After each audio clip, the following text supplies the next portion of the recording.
Greetings! Welcome to Terra Prime Live! Dark Anonymous coming to you. Fortnite joining me. Hello, everyone. Yes. Yes. No, you are not tuning into a... This is a live episode. This is new, so it's not from the past. Fortnite is up here visiting us. I can't hear anything. Island Paradise. So he'll give us some updates from that, I'm sure. So we decided to have a little reunion of sorts. So we've got a few old friends here on the pallet. Let's see, who do we got here from well, my left to right? Looks like we've got Alan Block from Golden Gate Knights. How you doing, Alan? Oh, are you still can't hear you? Oh, nope. We see you there, Alan, but we can't hear you there. Oh well. Maybe he can mime. Yes. We'll move on to Osme here from Fight Saber. How you doing, Osme? I'm good. I'm up early in the morning. It's 7 a.m. here in Singapore. Goodness. Thank you for waking up early to join us. Indeed, indeed. I had to pee, so yeah. Well, I'm glad it all worked out then. Yeah. And then next to him we have the man himself, Flynn from New York Jedi, and now relocated to the West Coast. How's it going, Flynn? We see you. We do not hear you yet. Do you hear us, Flynn? Guess not. I said they're all on mute though. There we go. Yeah, but I can't unmute them. I think Oh, well. Flynn, you have to unmute yourself. I think you have to unmute yourself. Well, whatever. We've got technical glitches, which is, usual for this show. So that's also part and parcel of it. We will work it out as we go. We'll work it out. We'll work it out. I think he's going to try to relog in there. Okay, let's move on to our apprentice here, Gary Arcanis. How's it going, Gary? I'm very well, thank you, Master. I can hear you, and hopefully you can hear me. Yes, very good. Yes, and finally we've got one of our headmasters here at TPLA, Master Nero. How's it going? Going just fine. We can hear you. Good. All right. So, any luck yet, Alan? No. Okay. Well, I don't know. I suppose we just move on. Let's move on. Yes. So. We'll sort it out. Yeah. So, why don't we start with you? It's been quite some time since we've been It was roughly a year. I was here in this space. Yeah. We're getting into some of the shows from my remote, distant, tropical location. But it's been a long road. Here once again. Yes, and you probably, if you've seen if you're following us on YouTube, you probably saw a little snippet we put up earlier this week where we were at the Ann Arbor Sword Club, which is a place that we tend to go to do the more conventional sword stuff. That we also enjoy doing. So. It's a long history for me, and thankfully you mix yourself into it and continue the TPLA association. Yes, I hope to do that relatively. Absolutely. So again, if you're in the Ann Arbor area, please stop by the Ann Arbor Sword Club. Give us a shout if you'd like to know more information. Or if you happen to be in the Caribbean, let me know. Yes. Yes. Yeah. You can't ask for anything more, really. Yeah, man. So anyway, yeah. So this also coincides with a whole lot of stuff that's kind of happening amongst TPLA and obviously Star Wars aficionados and the sabering and that kind of thing, with the new movies coming out, and the new shows, and all this interest being generated. So media is rife with new material generating more interest in it. Yep. So We're seeing lots of other saber groups popping up. That's a great thing. We're totally looking, you know, that's totally one of our goals to all of this kind of thing. We are getting, yeah, I mean, it's just starting to, you know, really explode, and so we've had to kind of expand the idea of what we're kind of going on with our apprenticeship and stuff, because originally, and this is still true to a certain extent, our apprentices and our official staff are kind of like our employees, even though there's no money here or anything like that. But you know, we choose them for, you know, people that are going to stick around and be with us. As you know, the apprentices that you see on the show here, you know, they show up all the time, and they have lots of history with us, and we try to. We know as traditional teachers that there's a certain bond between teacher and student that we want to kind of preserve.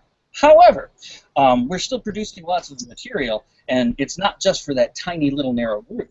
We want, obviously, for everybody, and for people who don't have any, you know, experience or anything like that, joining a group or not being able to join a group or anything like that.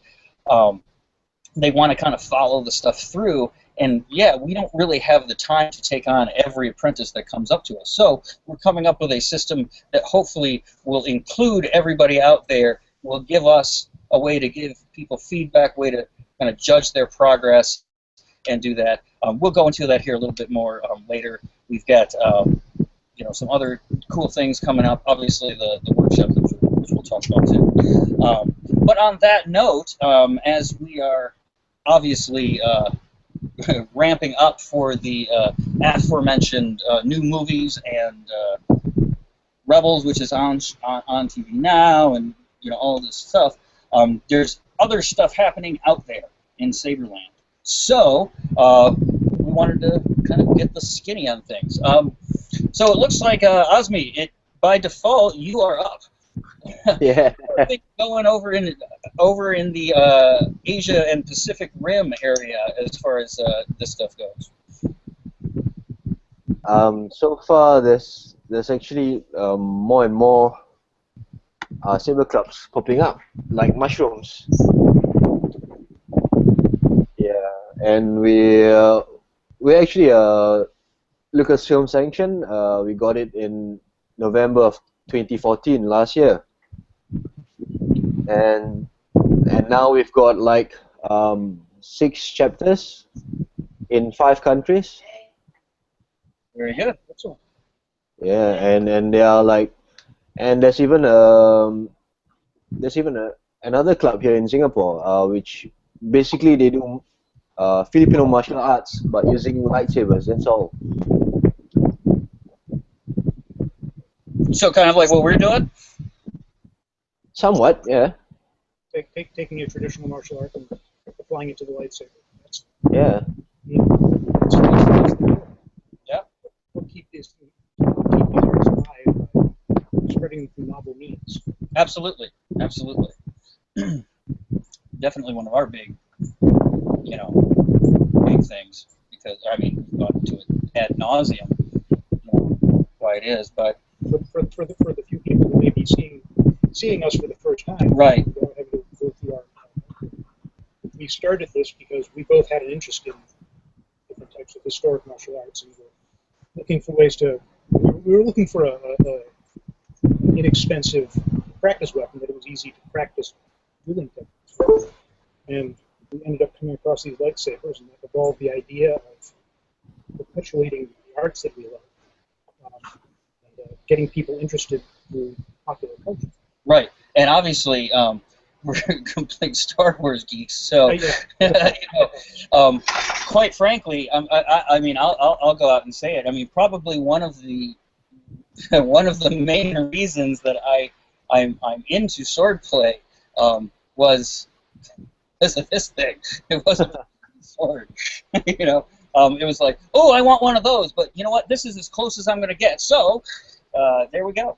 The connection between the first martial art I studied and the release of Star Wars was one followed the other very directly. Yeah, absolutely, and I think that was probably true to a lot of America got into martial arts when they saw Star Wars and got into the Jedi and got into the kind of Eastern thought and that kind of thing. So How do you make this really work? Right, and then so that's where we came from. I mean, obviously these are the coolest things ever, and I've been doing a couple of videos on these things recently, but we're finding that these are we started out kind of as a weapon analog, and because that's what they are anyway, but we're finding that there are certain characteristics of doing this that are not true in the conventional historical arts. I did a video on this. One of them is no guard, right? So, well, on some models you have a guard, but like that one. But most of them do not have a guard, and in order, even something that has a minimal guard, like this, and I don't know if you can see it because it's kind of dark there, right? This is not a huge guard, but it does enable me to catch or stop another blade coming down here. It does offer me a little bit of hand protection. People like different widths of guard and all that kind of stuff, but having zero guard really brings a new dynamic to everything. Not being able to touch the blade also brings an entirely new dynamic into the thing, one which I was not expecting. I didn't think it would be that difficult, but it is. Especially when you're kind of used to doing what just feels kind of ergonomically, good to you or anything like that. When you're coming from a tradition that includes grabbing the hold of the blade as just a regular part of the fighting style, it's all of a sudden not being able to touch it. It's limiting. Yes. It encourages you to be more creative. Right. And one of the things that we've found is that we spend a lot more time practicing movement of the hilt in relative space, right? So that if you let's just throw the gloves on. We'll throw the gloves on here real quick. And you can see that your hands are obviously. Now I don't have the guard, so I'll be the guinea pig on this one. But you can see here that without a guard, your hands do become pretty vulnerable. And for somebody who knows what they're doing, it can be a very simple trick if you're not careful. So if I'm doing like simple 1-2 taps, he can easily hit my hand. Right? On that second one right there, you see? There. Okay. Doesn't matter how quickly I go. Right? Oh, well, I got him on that. It actually caught just for guard. Oh, okay. Well, there you go. All right. Purpose of guard serve. Right, exactly. So, now, what happens is when I'm engaged with him, when he goes for my hand, I have to move my hand all around, okay? So that when you get into binding situations here, it becomes, and this is where it becomes really difficult for conventional sword arts, because we're so used to being able to come up in here and go, but I can't do that with the lightsaber. So you have to just kind of sit here and move around it, right? And so we're finding you have to do a lot more of the orbits, the kind of stuff that in conventional martial arts may seem flashy, actually has a little bit more utility when dealing with a saber, simply for that reason, to keep those hands moving. All right, so you two have returned. Have you fixed your technical issues? I think so. Can you hear me now? Yeah. Yay! My force is with me. All right. Okay. Well, why don't we start with you, Alan? How's it going over there in San Francisco town? We've been.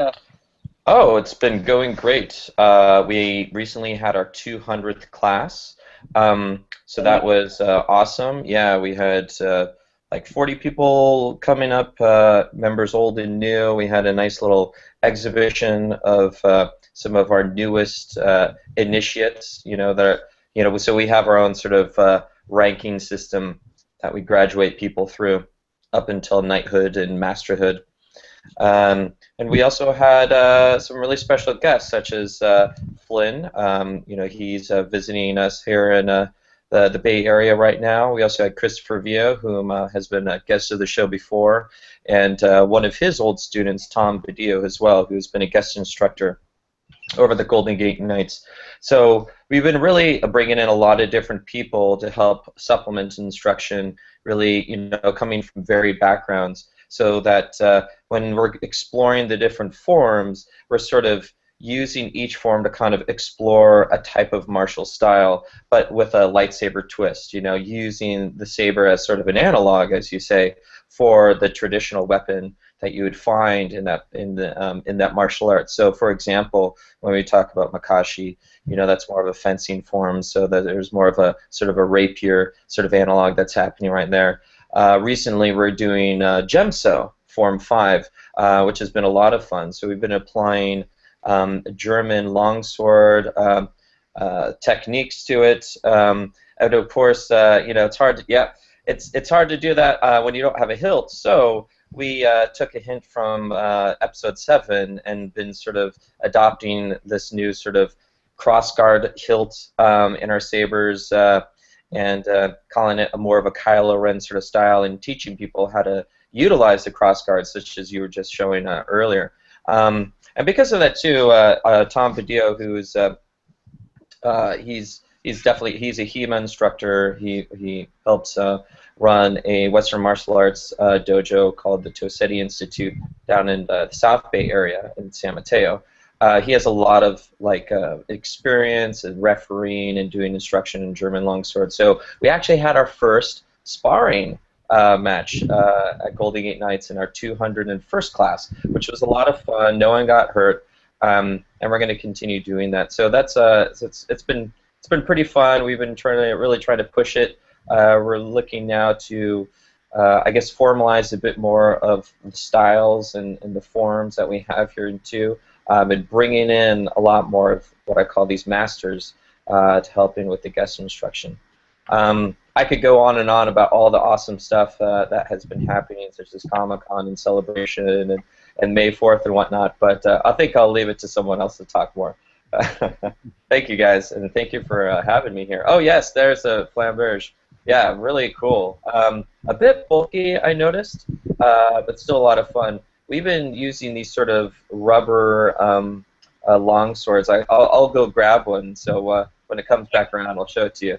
Oh, nice. These are the fetters. Now, I got this, and I've done a couple of videos. I haven't done the last video on it, but the interesting thing I found out about this that we've been finding is it doesn't much operate like this. It's similar, but the main advantages you get on this guy right here are a little bit lost on this guy here. Because of the gap and because you can't touch those and all of that kind of stuff, it becomes very precarious, and you know, you can't quite get the leverage that you can with this because of the bulk around the emitter and because of the shape of it and everything like that. All very true. Very good points. You know, you can't use all the techniques found within greatsword and longsword styles. You know, such as the stabbing, grabbing onto the forts of the blade, and using that to impale your opponents and whatnot. Yeah, you have to. You're more likely to impale yourself. Into guards like this, you know, bomb dog. You know, you're gonna have to keep it up here. You got to make sure that you know which direction the cross guard's at and everything, because you know, on a regular sword, you do this, no big deal. Yeah. You know, here it's geez, you know, right, but the one thing that we have found, pick up that one here, is this has a particular advantage. And when you are in the bind like this, right, and I come down and I'm here at the guard, right, when he tries to come around, I can get him with the cross guard so easy. So this has become essentially the kind of use of this weapon. We stay ranged here, and then the idea is to come in and go for these guys right here. as offensive weapons. Yeah. This is also, by the way, I don't know if anybody can see that. That's signed by Jeremy Bullock. Oh, nice. Very nice. A little Boba Fett saber. Yeah. So one of the things that we adopted when we were teaching this sort of crossguard sort of style was the Spanish, and I might not be pronouncing it correctly, but sponade style, where the quillons of the saber are actually pointing away from you rather than at you, right? Because usually you'd have the quillons one pointing at you, one pointed forward, in order to do the sort of techniques and allow for more mobility. But in the other way, the way that we were doing it so like technically the flat of the blade would be pressed forward instead of the edge would be pressed forward, right? And that is simply because, well, one, the saber is omnidirectional. Yes, just like that. It would be an omnidirectional saber, so it's okay to do that. And of course, you wouldn't have the quillons pointing at your face, which, yeah, you know, if you just jerk forward, you accidentally impale yourself, which might be why Kylo Ren has a helmet on. You know, maybe he learned But something about that. this is a conventional guard and longsword, isn't it? Yeah, it's somewhat conventional. It's one of the more rare ones. Usually, you would want to have the true edge facing the opponent, so that when you're doing your initial thrust or cutting motion, you don't have to rotate your wrist so much. But yeah, just like that. On the cross cut or on the crown guard. And long point, I haven't seen it done this way often, but if you're in the ox guard, you've got you'll have this horizontal. Yeah, that guard is So for ox guard, for the overhang sort of position, it's perfect for it. And so and that is very gem so, right? You know, that is very handy. I've noticed it here too. Where is it? It's for the what's it called? The crooked strike. Right, Kumpal. Yeah, crooked strike, Kukok, yeah. I've seen it done. In fact, there's a good video by the was it VSS, the Slovaks, on this one here. And so from here, he comes in with a right there, here like this, right? You meet it here, and then you flip over it like that. So the action of coming up into it like that, you know, and then like that. So, and yeah, I mean, I suppose you could do a false edge cut too, right? But he was showing it where you're coming in here, through here like this, and then you've pretty much got their body. I'm pretty sure it's here like this. Right, so You're coming across. yeah. So the Krumpau might be another. It's. I mean, like a lot of things we've discussed, everything's transition. Oh yeah, everything is You won't stay changing in one place for very long. absolutely. Yeah. So we've been having a lot of fun with that in our classes. We're going to have our second class coming up this tomorrow, or excuse me, on Sunday, where we're going to do more sparring and sort of impress, you know, more techniques that you could use with the crossguard saber, and sort of teach people, like, you know, the more of the martial application of what they've been learning with the saber. It's a lot of fun. Another segue into this, and Flynn could probably talk a little bit more about it, but we had the opportunity to work at the Hasbro booth at San Diego Comic-Con, where they have this new Build a Saber kit. I don't know if you guys saw this or heard about it, maybe at Celebration, but basically this sort of, you know, it's not just like building a saber like in Disneyland, but you actually add on attachments to your lightsaber, such as extra saber blades and whatnot. Oh, just Google Phineas and Ferb saber, and you'll see like this huge like porcupine of like a Hanukkah saber. It's just ridiculous. Yeah. So we were actually teaching kids. It's like, hey, this is like a, you know, you have your standard blade, doesn't have a hilt, but if you actually add the hilt onto it, I mean, the guard onto it, but if you actually add a guard onto it, and then maybe add some extra, you know, sabers onto the guard, you could do all these interesting techniques. And so the kids were getting in; they're having a whole lot of fun. But yeah, I could let Flynn talk about that a bit more. All right. Well, why don't we move over here to Flynn then? What's going on in your world? Yes. A lot. Located. Yes, I did. I did relocate. First of all, I want to say hello to the awesome panel that I'm uh, meeting with today. You guys are awesome. It's always great to talk with fellow lightsaber aficionados. Um, after a bunch of changes in New York City, I decided to, after 23 years of living in the city, I decided to make a change, move out west, do something different, and some of it was kind of inspired by the 10-year anniversary of New York Jedi. Um, we've been getting bigger and bigger and bigger. We were just on a German website, Spiegel News, I believe is huge in Europe. It's like the Wall Street Journal of like the United States or something like that. We were in the Wall Street Journal. We got a whole bunch of recent press, so it's been really awesome with all the attention. And 10 years of doing this stuff is incredible. So I made a decision to just come out here. I'm finishing writing my book, launching the new website that I'm going to be focusing on outside of New York Jedi, of course, is lightsaberacademy.com. If there's a certification program that I'm trying to put together that I'm discussing with a few people. I can't really tell too much about it yet because there's some really cool options and features of it, and I'm really excited to talk to people. But if people are interested in the certification program, it's an instructor certification that I want to have internationally. And the first question people ask me is, why would you want to do a certification? Well, it's not for us. If you look at what's happened with all of our groups over the last 10 years, there was how many groups originally? There was how many lightsaber makers originally? And now look what's going on. I mean, Saberforge just got over $800,000 in their Kickstarter campaign. Okay, there's almost 400 groups around the world doing what we've been doing for the last however many years. And it's going to double in 2 years. My thinking is, who's teaching them? Well, that's what I'm trying to put together, is a basic program with a bunch of instructors around the world and see if we can get the certification together.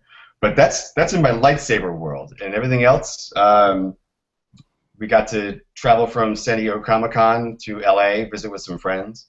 I've been scoping out Oakland and San Francisco, and I love the city. So I'm trying to figure out where I want to settle into. I'm planning on Los Angeles, though. That's pretty much where I'm going to be basing stuff out of. So I will be putting classes together down there. I got the chance to teach with Alan's crew last couple of weeks. Tom is amazing. Seriously, Tom, he is off the chain. He's great. Classically trained. As soon as he drops into a posture, you can just see decades of practice in this guy's motion. You know, it was really impressive to watch. So just, I don't know, that's new in my life. Got a new tattoo, my first Star Wars tattoo. It's a new Jedi logo. It's a whole like an amalgam of like the Jedi Order of like most recent, and then Old Republic, kind of like a whole mashup of it. And we got it when we were down San Diego Comic-Con. It was really cool. So that's what's going on in my life. How are you guys? We're busy. Like I said, I've been just. You've been working your saber to the hilt. Yeah, definitely. There's like very little time to breathe. Hence why we don't have the weekly shows anymore. But hopefully, like I said, I've got stuff that I'm working on, and I'm planning to kind of put it in there so that it's a little bit more hands-off for us, a little bit more hands-on for everybody out there, and it will allow me to produce more content, and hopefully, like, I'd like to get a podcast. I'd like to get the weekly shows going, but in some form, like maybe a podcast or something like that. But we'll see what we can do. But yeah, I mean, I miss doing the weekly shows, but I just do not have the time right now. I'm just so. And yes, for everybody asking me, the Shen stuff is coming. Form 5 it's in the pipeline. I'm putting titles on everything like that. It'll be uploaded in hopefully this week at some point. It's a big one, so it's coming out in chunks. So it's not like Shicho, which you have this nice little concise video. It's unfortunately we're getting into more of the nuts and bolts of all of this kind of stuff, so it's going to be a little bit more delineated. You're basically taking everything from your first 4 and then really Unfortunately, that's great. I love that. Yeah, well, no, I mean, unfortunately for my time, and for the fact that instead of making 1 video, I have to make 4. So everyone benefits by your labors. Yes, And yeah. I know that so. we're all thankful for it. Constantly. Indeed. Everyone who's listening appreciates this. Well, it's definitely good to hear, because you know, working online, you tend to feel so alone because you don't have people around you. I have a little bit of perspective because I used to be involved in this, and when I had to move off for my career decisions, being separated from that, I have a very different view now of just how much time and energy goes into producing everything that makes all of this happen. Oh, I know. Oh, that's across the board with a whole bunch of educators that are online. I mean, everybody's been doing. It's just an incredible amount of knowledge. It's just fantastic. Everybody's efforts are just awesome. You know. No, it's the new technologies. Everybody, lots of my generation, lots of people you and I went to school with, like to complain about computers and how people are looking at their iPhones all the time and everything like that. Like, look at those kids; they're all looking on their iPhones. You go, yeah, that guy's talking to a guy in China. That guy is learning about satellites, and that girl is curing cancer or whatever. You know. So, what were you doing at that age? And that guy's over on Tinder. Blowing up frogs. So, you tell me who's more productive. And look at Asmi's icon. Asmi put on his icon instead of putting it on the camera. He's looking at his phone.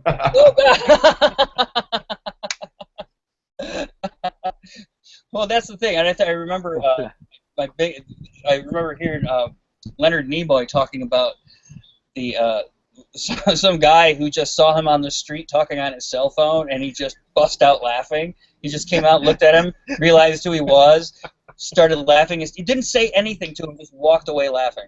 So it's kind of like, so yes, I totally agree with you. Everything's going here. Now, to segue into that, why don't we move over here to well, let's start with Jared Nero here, because I know you've got some big news. We've got some congratulations to you.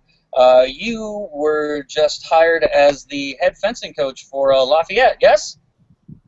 Yes, that is true. All right, congratulations. Thank you. Congratulations. It's going to be fun. I've worked with them before as assistant coach, and it's something I've thought about before, but kind of things aligned this year, even though I'm going to be pretty busy, so you know, that I can actually do it and kind of have some people backing me, and you know, have the right people behind me and everything like that. And I think it's going to be good. And the nice thing is, I'm huge into TPLA and all that kind of stuff. Like I love working with you guys and stuff. So I'm excited to contribute more to it because of the fact that fencing helps me do that a little bit. It gives me a chance to actually work on kind of the practical stuff and actually really get into the mechanics of it. So I get to actually start to apply that, and you know, I'm planning on, as a matter of fact, it's getting me kind of off my butt to work on some drills with some associates of mine and people I've worked with and people I'm going to work with this year. So I will be able to film some of that and kind of apply it to TPLA with accelerations and everything like that. So I'm hoping I can actually kind of work with both at the same time. It kind of both things, TPLA and fencing program, both kind of reinforce each other, which is nice. It's good for me. I like it a lot. It makes it a lot of fun. So. Well, definitely well deserved. Practice is practice, right? Yeah, exactly. Fencing practice is TPLA practice, and vice versa. So it's all practice, man. Basically, this is all just an extension of. It's kind of like how Mike Mignola talked about how he came up with Hellboy. I just wanted to find a way to draw monsters all the time. I didn't want to draw good guys. Right? Yep. So I made the monsters the good guys, and they hunter after over monsters. So nope, I just draw monsters. So basically, this is all just an excuse for me just to do this stuff. You know? Exactly. That's pretty much the way it rolls. So I mean, it's interesting. We're watching Star Wars. That's exactly. It should be interesting. My taxes. Yeah, I have one of my potential assistant coaches is an experienced martial artist, and he's actually has asked about because he knows I'm into this kind of stuff and everything, so he asked about what kind of things I do, and I explained to him TPLA and what we like to do and what we're passionate about and kind of how we approach it, and he was quite excited about it and kind of wanted to further that. So I'll see how much I can depending on what time I have. It'd be amazing to get them nerding out with me, and the two people, the two coaches I have lined up are very experienced and good guys and everything. And, I think they would enjoy it. So. Yes. Yeah. No. It's definitely. It sounds like it going well for you. And well, last but not least, returning to the program, Count Arcanus, Gary. How's it going with you? Let's check in with you. We haven't seen you on the program in a while. Yeah, it's true. I've been doing this myself over the past sort of 5 or 6 months. I've had some health issues I've had to deal with, ongoing, that I'm still dealing with. Lots of doctor visits and all that kind of stuff, really. Honestly, I felt like I've been in Ben Kenobi's hut on Tatooine. So, but yeah, I'm sort of getting on top of that, and I think, to be honest, largely TPLA is one of the things that's kept me sane, because I've obviously kept up my practice, and it's basics, and more basics. And did I mention basics? So I've been just going through the sort of Form 1 stuff, Form 2 stuff, little bits of the forms as well. On top of that, really studied them as of yet. I've been nerding out myself because I decided my character needed a bit of a backstory writing, so I started writing a bit of it's sort of in the best tradition of kind of taking well-loved and explored characters and then just completely rewriting them. I've sort of been writing a little story relating to my own character, my own Star Wars character, kind of in universe, but sort of behind the scenes kind of thing, which is proving to be a lot of fun. And it's getting very long. It's up to 20 pages already. And I've not been doing that for that long. I've been reading up online. I mean, I've also I came across some really interesting stuff on Bolognese swordwork not so long back, which really kind of shouted Makashi at me. And seeing as I'd spent quite a while doing Makashi, I was like, yeah, this is something I want to have a look at. So yeah, I've been kind of nerding out in Italian as well, which is kind of fun. So yeah, it's just really been trying to get my own backside in gear, get myself sorted out, and get back to being involved, really. I mean, because I must admit I've missed it while I've been away, and it's fantastic to be back.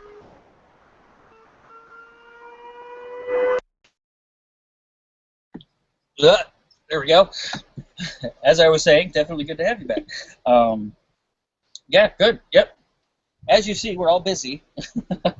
So, and it doesn't look like there's any end in sight. That's for sure. At least not in any near future. Again, obviously, the movie is probably the biggest thing people are looking forward to. But there are other things out there. Let me just throw this out to anybody. What's besides Episode 7? What's the most exciting new thing coming up with the whole Star Wars thing? To you guys. Anybody. Jump on. Well, there's also the announcement of Battlefront, which is really cool. That's pretty awesome. There's also been announcements that there's going to be a Star Wars land at Disney World and also a section at Disneyland as well. Of course, the things that are going on with Rebels, which is pretty awesome. A lot of people are enjoying the show. Ahsoka Tano's back, and now there's making appearances of Darth Vader. When I was at Comic-Con, the Hasbro booth, they announced that they had a fan poll of what their new Black Series toy was going to be, and I think we could all guess what people voted on. Anyone? Darth Revan. Darth Revan. Yeah. Yeah, so Darth Revan won. Yay! I was there for the announcement and everything. People were trying to say it was like a close call between Revan and Sabine, but it wasn't a close call. It was definitely out of the water. So I got to actually hang out with the toy makers because we were all working together at the same booth, and so it was really exciting to just sort of be a part of that and see that they really care about the fans, and there's going to be this really cool new Darth Revan toy that's going to be coming out with cloth material and everything, and perhaps even swappable heads. I'm trying, guys. I'm talking to them. So that's always really exciting. Of course, and he's actually talking to them too, because they do pay attention. Like, yeah, when we were talking to them in the booth, they broke out their notepads. They're like, okay, yeah, and what else? What do you think? Oh, yeah, really? It was like, wow, okay. Yeah. I would even offer to everyone here and to anyone's watching, if you want Hasbro to build a toy, start a petition, get your friends involved.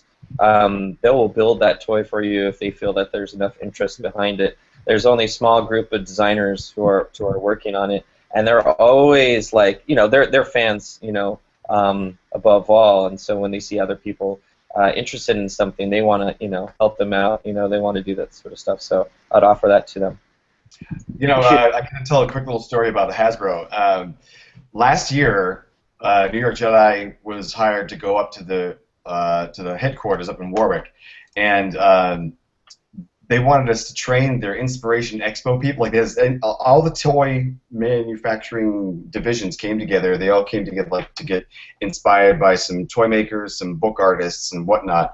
So we were brought in to actually teach them how to play with lightsabers, and they invited us back a couple of months later, like 2 or 3 months later, and they told me that they had just been flown out to the UK the day before, went to the filming set at the studios in London, I think, and they toured all the character sketches and everything like that, and they came back literally the next day. They flew back from the UK into Rhode Island to start creating these toys for the new films.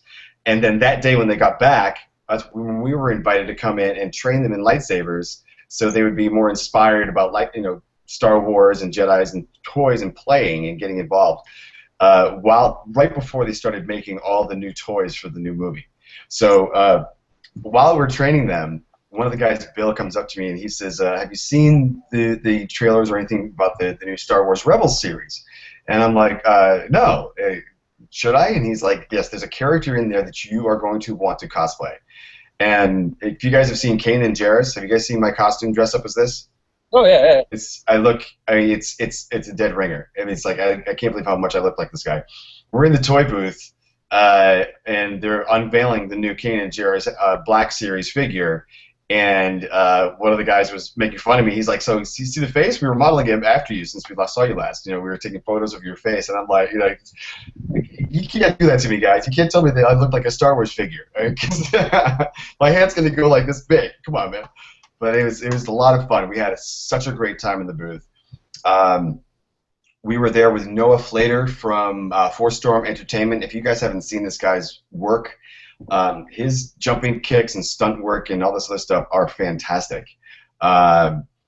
He's been training martial arts for 20 years, studies with a whole bunch of trainers that are working in and around Hollywood. They're all based out of LA.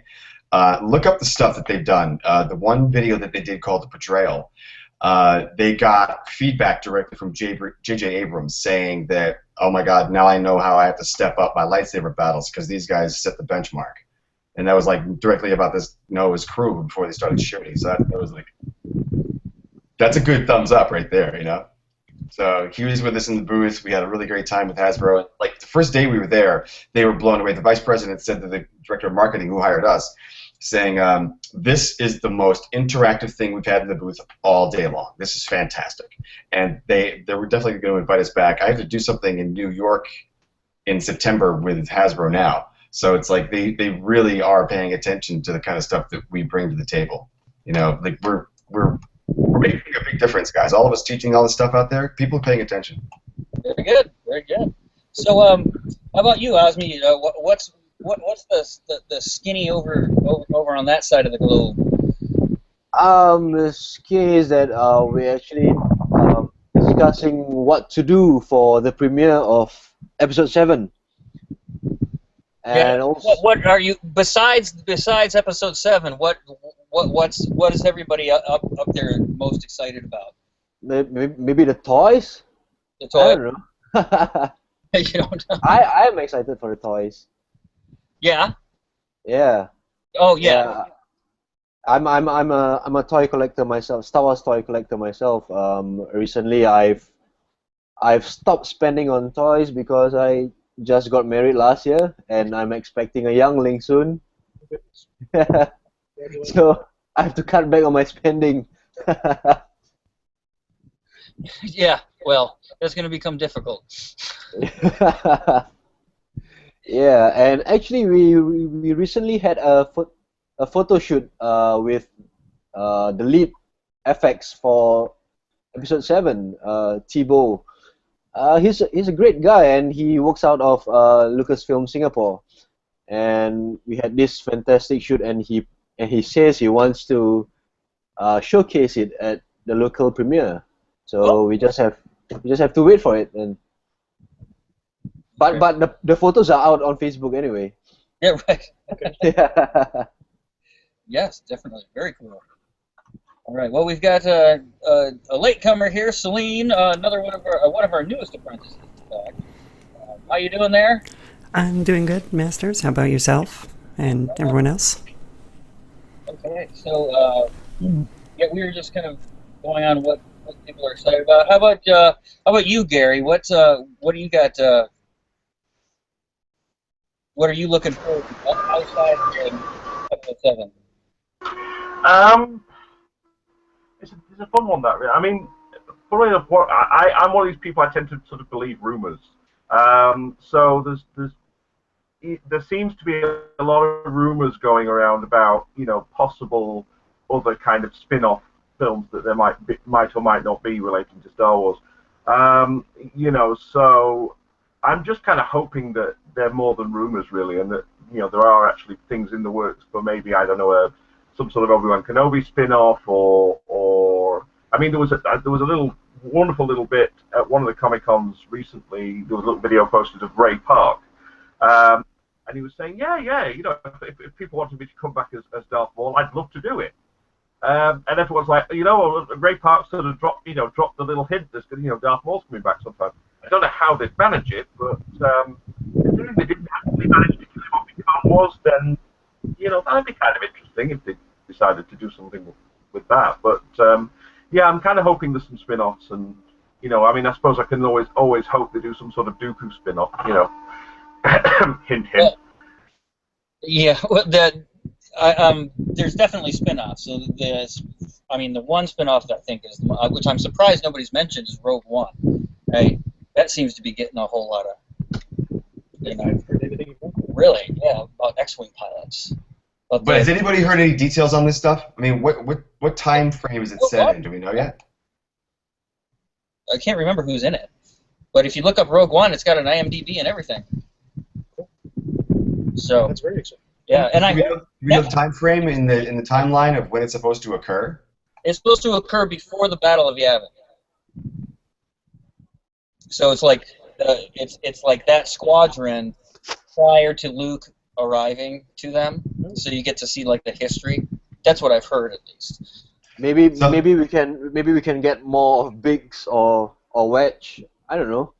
That'd be cool. You want more Wedge? Actually, more wedges, not more wedges. I'm curious to see if they're going to actually put some kind of live-action Kanan Jarrus in there, because you got the Rebels TV series. It's supposed to be before Luke is found, right, and before the Death Star is even built. So Rogue One, if they don't kill off Ahsoka Tano and Kanan Jarrus in the cartoon series, could they appear in Rogue One? I doubt it, because this is supposed to be happening like really close to when Star Wars is going on. It's just kind of like happening tangential to it. From what I've read, it's supposed to be kind of really gritty and sort of like, sort of like I don't know. I guess not very Jedi, sort of very like average Joe, like just the bare bones of like the rebel commandos and stuff like that. Like I think I was reading they are looking to steal the Death Star plans and stuff like that, and it's supposed to be like I guess Rogue Squadron or whatever. So I don't know who exactly they're looking to do. It'd be cool if they had like a tie-in to something like that. But I think that's what they're looking to do. They're looking to do something really down to earth and sort of without that aspect of the Jedi and that whole. So who knows? I'm looking forward to that one. I'm looking forward to a lot of the stuff, but and I know probably this is one thing that maybe we can all start this thing. We should. So then Rogue One is probably going the more military route with the whole Star Wars thing. That's one of the great things about Star Wars. It appeals to all these different interests and stuff like that. Groups within the band. Right. So you have your military one. We need a martial arts movie. We need a Star Wars martial arts movie. Right. That is not Jedi. So well, it could be Jedi, but it has, but with the martial arts, like a martial arts movie. Not just a movie with some martial arts in it or with some lightsabers in it, but like, boom, you have a student, you have a master, you have training, you have a journey, you have the martial arts this, that, in Star Wars. Exactly.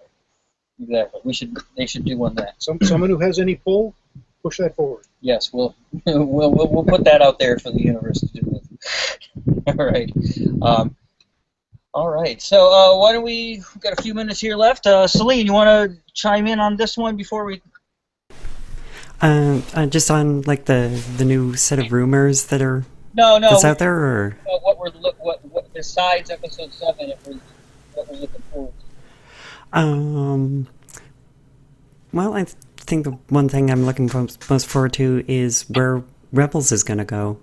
Because I mean, it's just really taken off, especially with bringing Vader into season 2 and getting a more a bigger picture. It's not just this kind of cute little group that lives on one planet. It's expanding into the bigger universe. So it'd be interesting to see, and I'm curious to see if how they're gonna play the Ahsoka Tano finally confronts Darth Vader, and how they're gonna work that.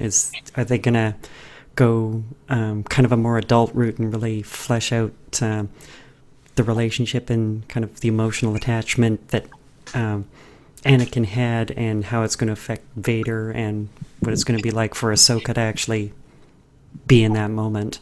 I'm going to be so on the wrong end of this argument, but this is what I want to see. I want to see Vader unceremoniously just kill Ahsoka. Just with not a wink, not anything, no fight, no nothing. Like he sneaks up behind her. No. Oh yeah, man. Because that's evil. We don't want no. I'm gonna monologue at you now. We can apologize that with Luke. That's his son, and he wants to kind of change it. How about they fall in love, and then she falls to the dark side, then they rule the galaxy together? He wants her dead. You watch too much soap operas, Flynn.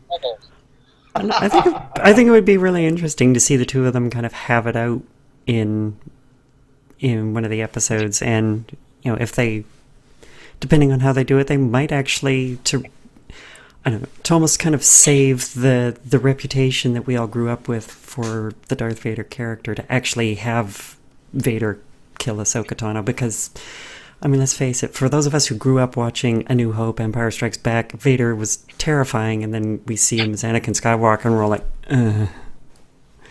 Yeah, well, I mean, you have to do something. You have to, he's a great character in Clone Wars, right? Very complicated, very, going back and forth, not annoying, not whiny, right?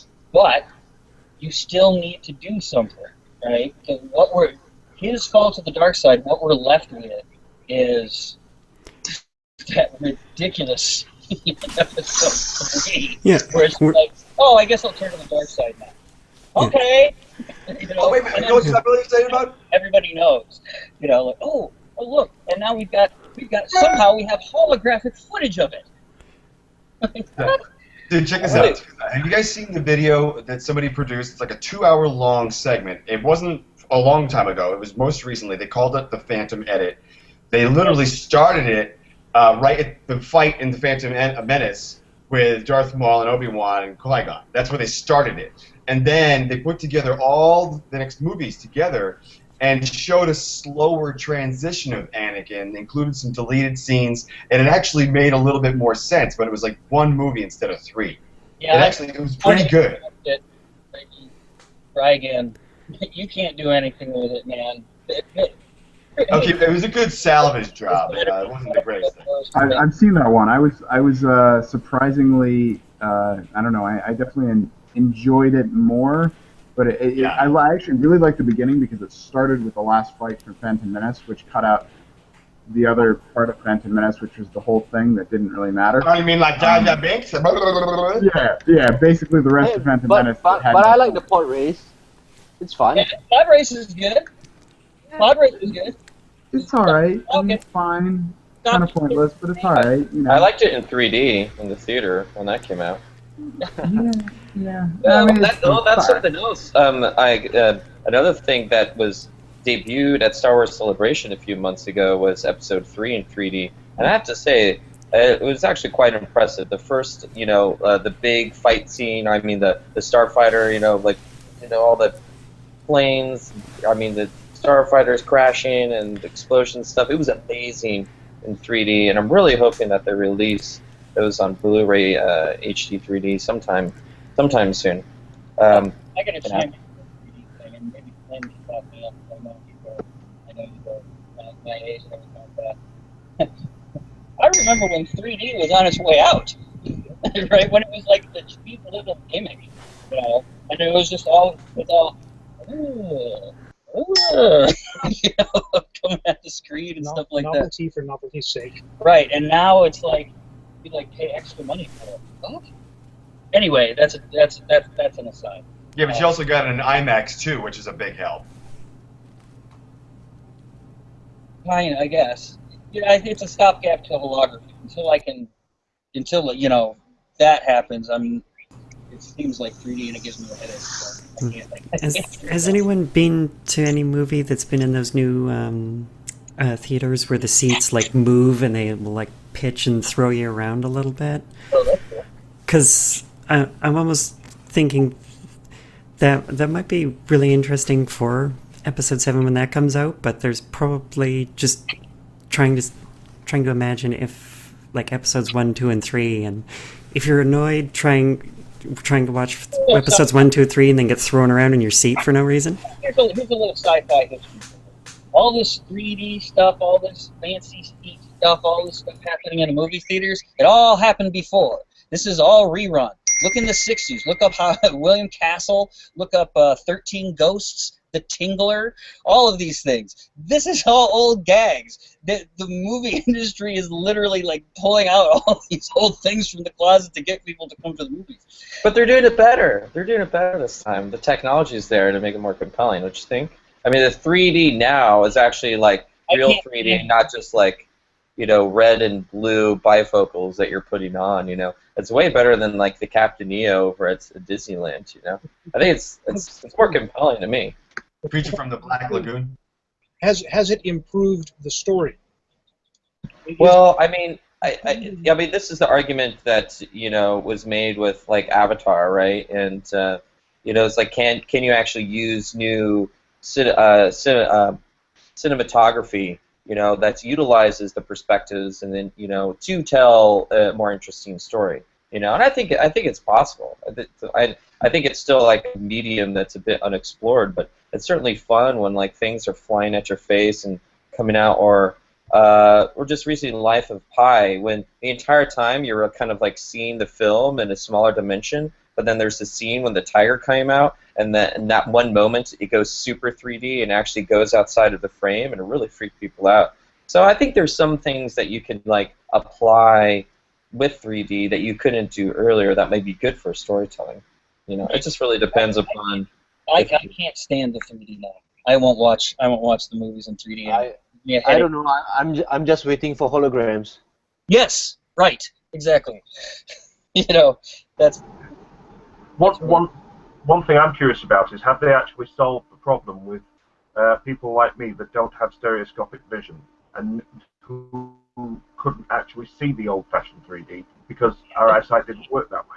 It's the same technology. It's just like more refined. So instead of the bifocals where you got one here, you have like these screens which do the same thing. So like my sparring partner, he doesn't have stereoscopic vision because he doesn't have an eye, right? So 3D movies are a bust for him. He can't enjoy any of that stuff until it's actually three-dimensional. Until it's really actually, yeah, and even then he can't judge distance very well. So it's all a thing. Anyway, the next step is to put an HDMI port in your neck, right?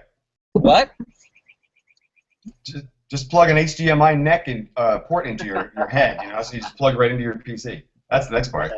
Like a Matrix or something. What do you plug? What do you hook up to your head then? I don't know. I'm gonna have to ask William Gibson about that. William Gibson has been going backwards. His books have been like he started off way in in the sprawl. Now he's in like the 80s. Oh wow, it's weird. That's cool. Wait, speaking of 80s, have you guys seen Kung Fury? Please tell me you've seen Kung Fury. Yes. That's one of the most awesome things on the internet right now. Oh my god, dude! It's like if you haven't seen it, dude, watch that. It's hysterical. All right. Well, we are a little bit over time here, so we will call it an evening. Thank you, panel, for joining us here on the show. Thank you for anybody watching out there, tuning in, everything like that. Thank you to Vornot. Good to have you here again. Thank you to Anonymous. All right. Thank you for continuing to lead the way. Thank you. I hope I'm just walking. People tend to follow. So if you want to, come along. We're all good. All right. So we will call it there for this evening. From all of us here at Terra Prime, have a great weekend and happy sabering. May the force be with you all. See you guys. See ya.